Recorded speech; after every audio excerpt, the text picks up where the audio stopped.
Hello, my friends, and welcome to the Happy Mind, Happy Life podcast, where we take a few minutes each week to pause, breathe, reflect, and connect about how we can create more peace, more joy, and more calm in our everyday life. I'm your host, Michelle Werdeman, and I am so grateful you decided to hit play today. Welcome back, my friends, to part 2 of my conversation with author and executive coach Ruth Rooney. At the end of part 1, Ruth asked such an important question.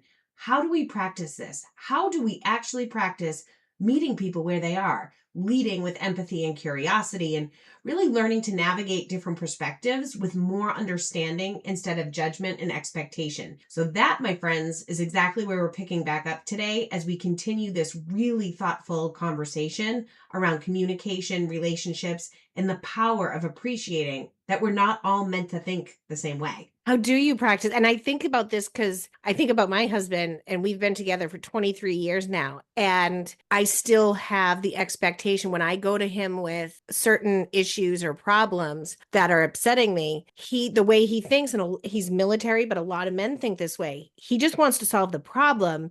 He's not necessarily there to get all warm and cozy about it. And that's what I'm looking for sometimes. And it has taken years to remind myself when I start to get upset and I just want to be like, oh my God, you're not listening. His brain and where he's coming from, he's not listening. He's already starting to try to figure it out for me. So when I think about it from that perspective, the conversation goes a completely different way than me, let's say, yelling at him that he's not listening and he's not being supportive. He is in his own way. Or he isn't, and that's okay. Yeah. That's okay You too. can get, again, here's where I would say meeting him where he is, right? You want more of that listening and understanding. And it's just the way you're asking for it isn't working. Yelling at him that he's not listening doesn't seem to be working. Yay or nay? Yay? Yeah, Okay. no. So Because he has a tendency to walk away, which then even gets me more upset. Oh yeah. Men have they say they're clueless, but they are like babies. They have an instinct at knowing how to get to you at a moment's notice. But I digress. That is so true. The thing though that could change what you're describing is if you express value for his intent. That's really what you're talking about, right? It's not give up your impact. You want a certain impact. You didn't get it. Yeah. You value your intent. You express that you really appreciate that he's already trying to solve it at this moment in time. What you really need is just an ear. I just need you to listen and not interrupt. Is that something you can do? Yeah. And you know what? I love that you phrase it with that question because I know for certain things, and I'm sure, you can relate that there's certain friends that when you need a certain need met, you go to a certain person that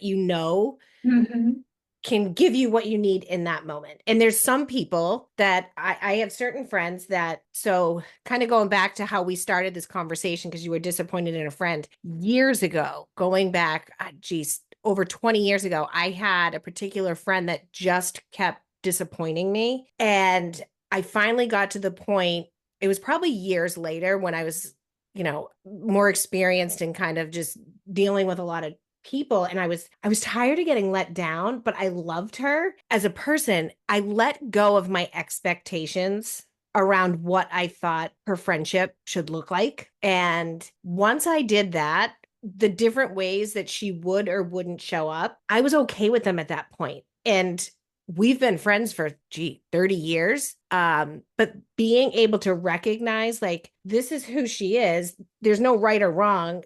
If she's not showing up in the way that I think she should, I'm the one getting disappointed. So if I don't want to be disappointed, I accept her for like who she is. Because who's to say I'm right? Correct. Well, you're right for you. Yes. Yeah. I think with some friends, you can open the conversation because the next question is, what are her expectations of you as a friend? Where are you meeting them or not meeting them? And so again, I think the more we can ask the question from their point of view, right? What is keeping you from that? And then I just want to mention, because so we can move on. I'm assuming we need to move on I want to talk a little bit about boundaries.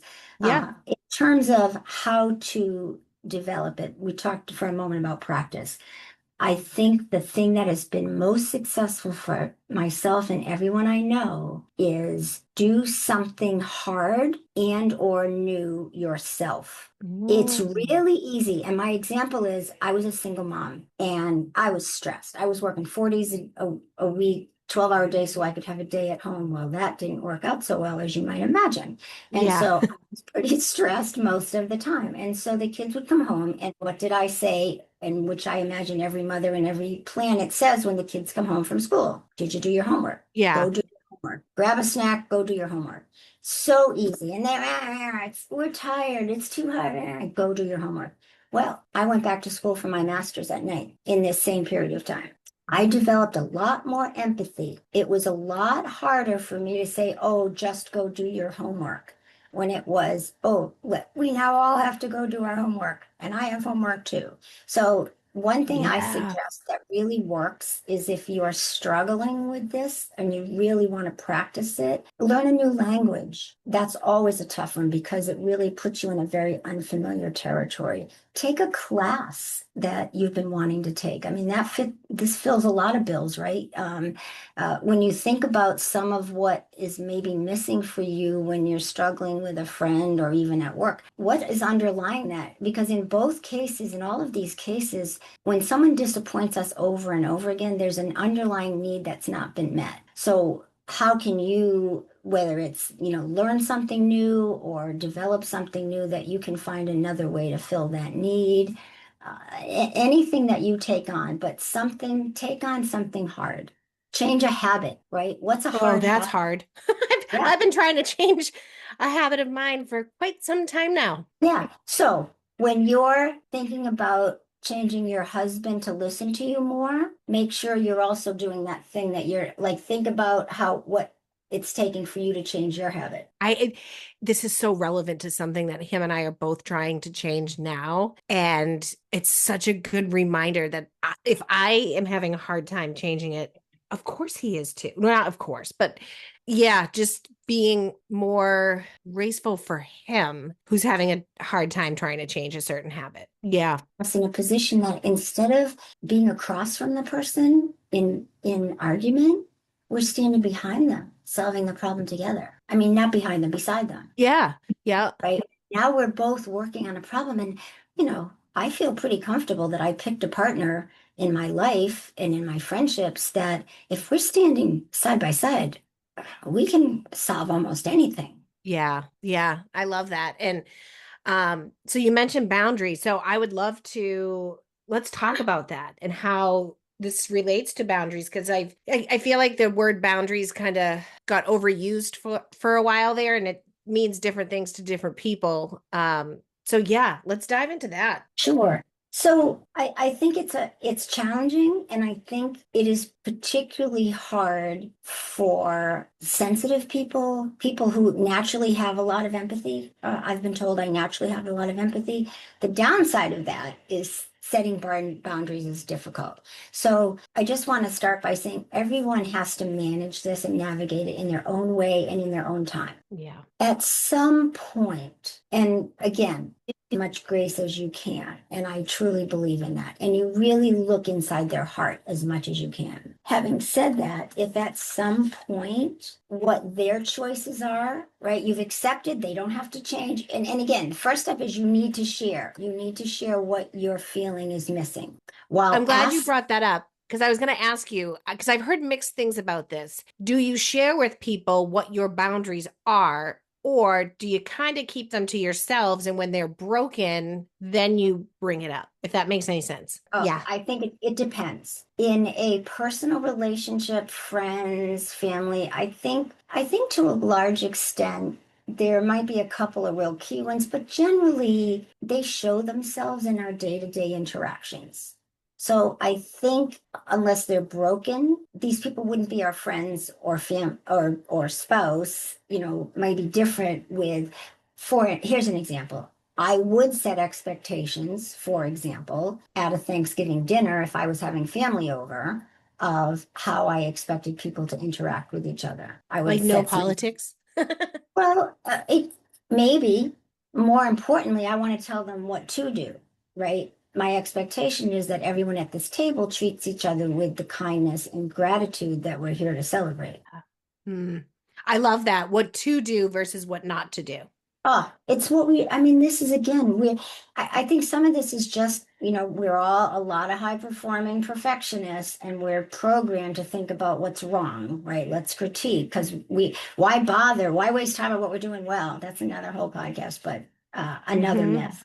Um, Once you have given that grace, once you've examined, all the things we've talked about, at some point, if it really looks like this person either cannot hear what you're saying and just completely breaks your trust or some other really big sort of break in your relationship, then, or Brings your energy down. yeah, on the long term, or which means you're starting to recognize that long term your values don't align, Hmm. and they cannot or choose not to align with what it is you believe you need to be met where you are.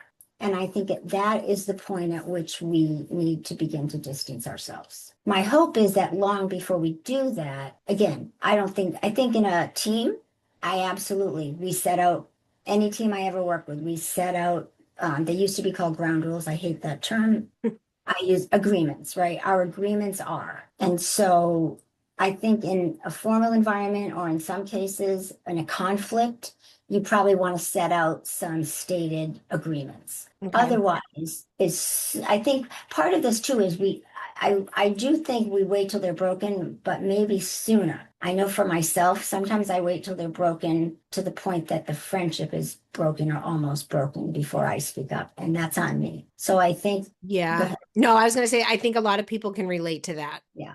So we have to be responsible to speak up. And by the way, once we speak up, we have to be accountable that that's the first time they heard it. Yeah. Right. Because that's the other thing we do. Go, okay, no, I get that. I'm going to finally speak up. But then I expect them to change this immediately, a thing they've been doing for the last, 10 years of our friendship. So Yeah. it's being accountable that I do not get to count any time before I say it. And then if it still doesn't happen, then we need to figure out. And sometimes I heard you say this in another podcast that I really liked. Sometimes we just do have to choose to recognize that people are in our lives for a reason and that Yeah. the lesson is forever. I loved Oh, that. You said it that. is. And I love that. It's so powerful. And it can be really hard to let things in or like friendships go Yeah. because of, I think actually like the expectation, like I think about a personal experience in a friendship, a different friendship than the one I was talking to before. The idea and the fantasy that I had of this particular friendship and what that was going to look like for the lifetime. And as that started to change, it was really hard to come to terms with that. But I realized that if I kept living in kind of like a fantasy world, I was the one, I just kept hurting myself over and over again. Right. So when I shifted how I looked at this friendship, what it was for when it was, and I can look back and smile on it and just be grateful for it and just appreciate where it's at now, even though it's barely there. So it doesn't hurt as much. I think there's so much power in what you just said. And I think that's a really good litmus test for how do I know if I need to walk away or distance myself or make a shift.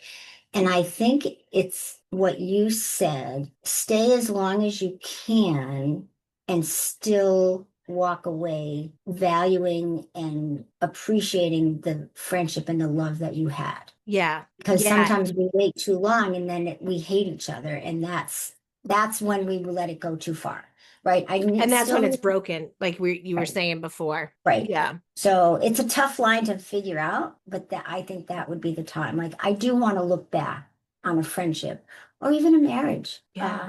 to Yeah. say, can I appreciate the good things about this? And I think when I'm thinking about is it time to walk away, I and recently asked myself, am I getting to the point that I'm losing all sense of what was wonderful about this Yeah. relationship? And that's the time I think I had to walk away. Yeah, and I think that could be a whole other Yeah. podcast episode, which we're going to have you back, Ruth, because there's so much more that we can go into in detail. And that was so powerful that got brought up today. And I think before we kind of wrap things up, I want to talk really quickly again about how we can use this for ourselves, like how we can practice meeting ourselves where we're at. Well, yeah, I mean, I think it comes down to a lot of it is about that growth mindset of why do I always expect myself to be further than I am? What is keeping me from appreciating where I am right at this moment? And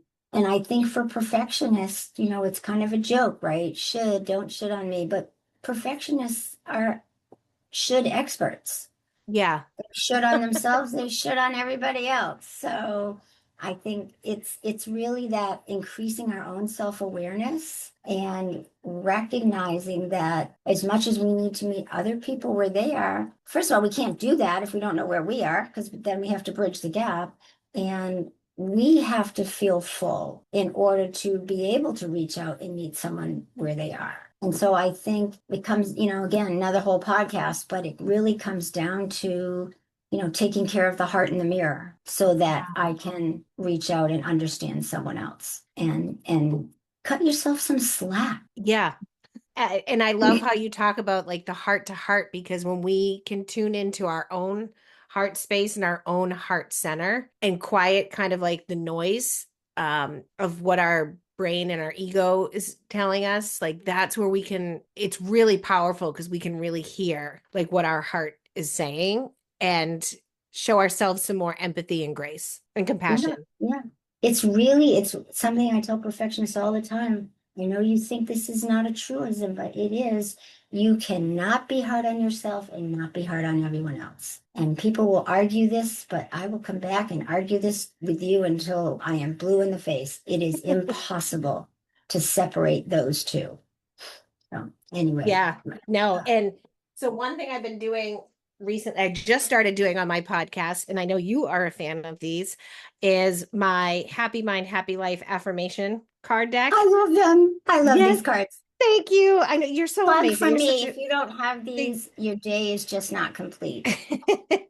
Well, thank you. No, but I thought to end each episode, I have like a deck laid out here just to pick one, because as you and I talk about, and I think there's so much power to it, that you hear something when you're meant to hear it. And yeah, so I just thought that this was such a good way to share with people. And I love it.